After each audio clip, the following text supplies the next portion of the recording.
Tasmia Pramana Putri dengan NIM P2790212408. Di sini saya akan mempraktikkan tentang penanganan eklamsi, penanganan kejang dengan MGS 4 dan diazepam.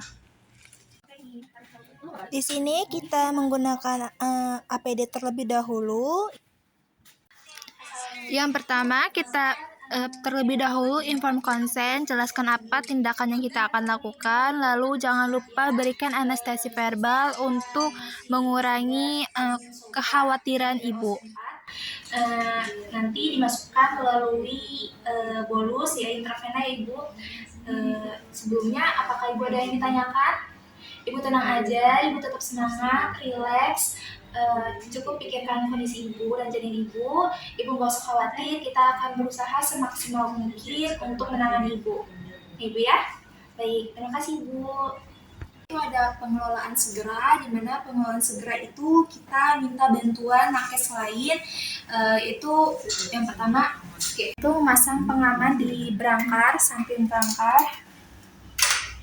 Ini untuk mencegah resiko ibu jatuh. Untuk pengelolaan segera itu kita miringkan tubuh ibu. Kita miringkan tubuh ibu. Itu dan untuk mencegah aspirasi, muntahan, darah atau ludah.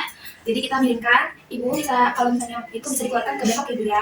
Terus selanjutnya, kalau misalnya ibu henti napas, kita bisa langsung melakukan buka jalan nafas dan resusitasi. Nah, selanjutnya kita pastikan ibu menggunakan pemberian oksigen itu sekitar 4-6 liter per jam. Ibu maaf, saya sekalian pakaiin, kita pasangkan masker kita beri oksigen sekitar 4-6 liter per jam dengan nasal kanula atau masker oksigen, dan di sini kita pasangkan nasal kanula. Selanjutnya yaitu kita bila ibu kejang, bila ibu terjadi kejang, kita bisa mengikat kaki dan tangan ibu, serta kita melakukan hisap lendir dari tenggorokan ibu sesuai kebutuhan setelah kejang itu. Selanjutnya itu kita melakukan pemasangan infus intravena. Di sini kita cuci tangan kita terlebih dahulu.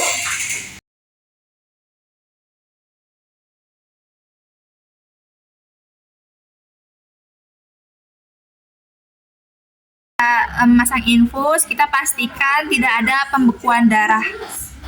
Nah, selanjutnya kita pemberian MgOS 4-nya atau magnesium sulfatnya.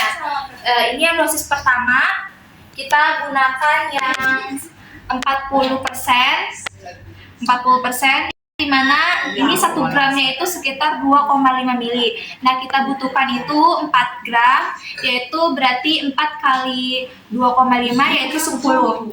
Nah di sini karena kita menggunakan yang 40%, maka kita harus larutkan atau kita oplos dengan Aquades. Ini perbandingannya 1:1. Jadi kita ambil 10 mili MgOS 4-nya, 10 mili, kita juga ambil Aquadesnya 10 mili.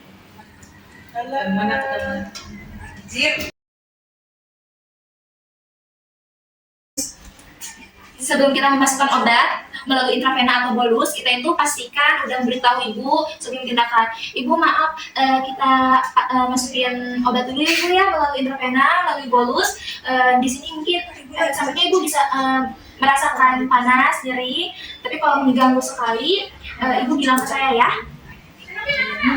Dapatkan magnesium sulfatnya yang dioplos dengan Aquades 1:1, yaitu sekarang kita udah dapatkan 20 mili MgOS 4, 40%-nya. Terus kita masukkan ke dalam intravena ibu lewat bolus.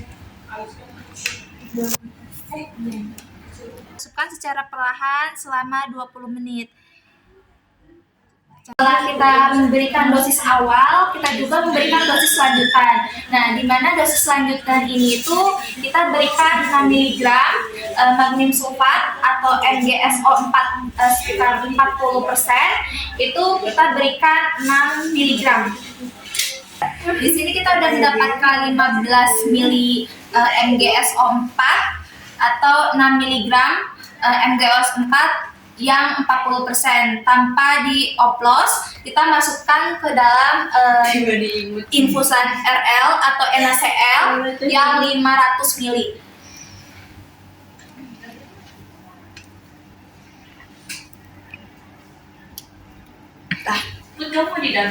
Masukkan ke dalam NaCl atau RL, tapi di sini kita menggunakan NaCl.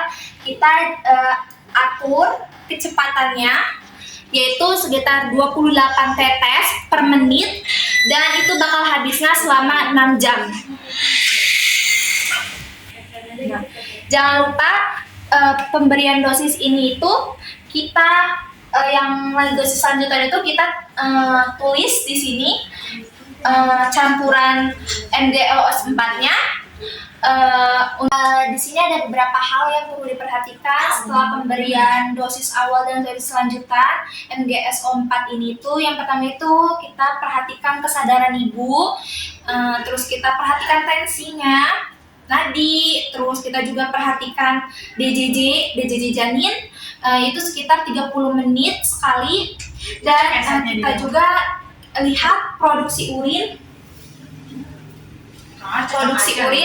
sekitar 2 jam sekali.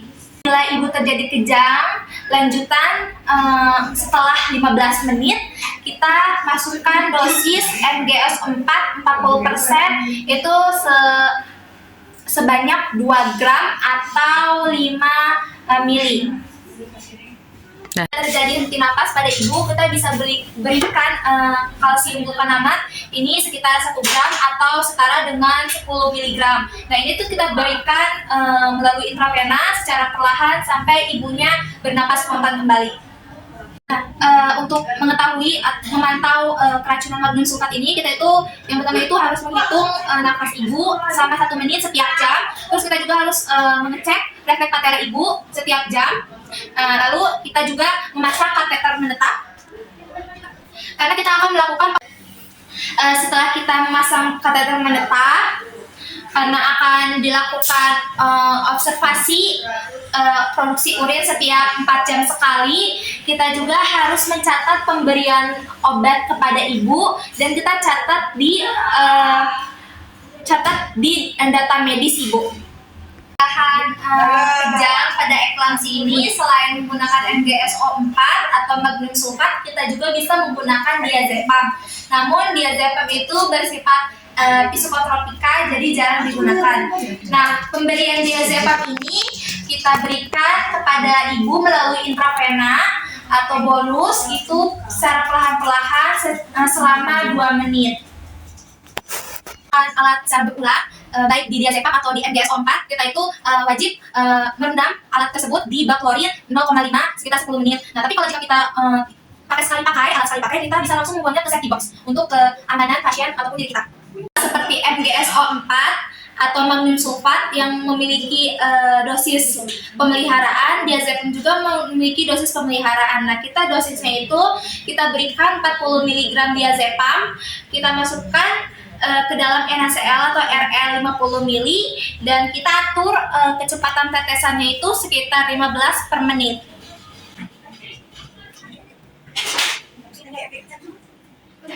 Untuk pencegahan kejang ini perhatikan dosisnya.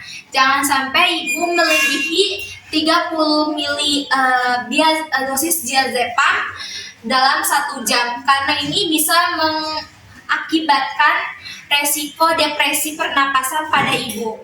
Nah, kalau itu jika terjadi, maka langkah yang kita harus lakukan yaitu adalah membuka jalan napas ibu.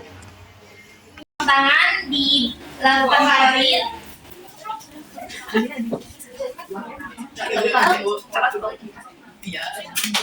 Selanjutnya kita cuci tangan 6 langkah.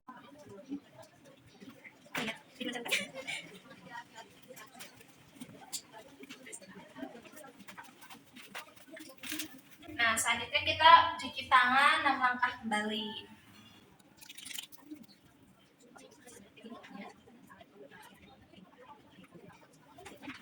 Itu sekian adalah praktikum saya untuk penanganan gejala lansia pada ibu hamil. Kurangnya mohon maaf. Terima kasih. Wassalamualaikum warahmatullahi wabarakatuh.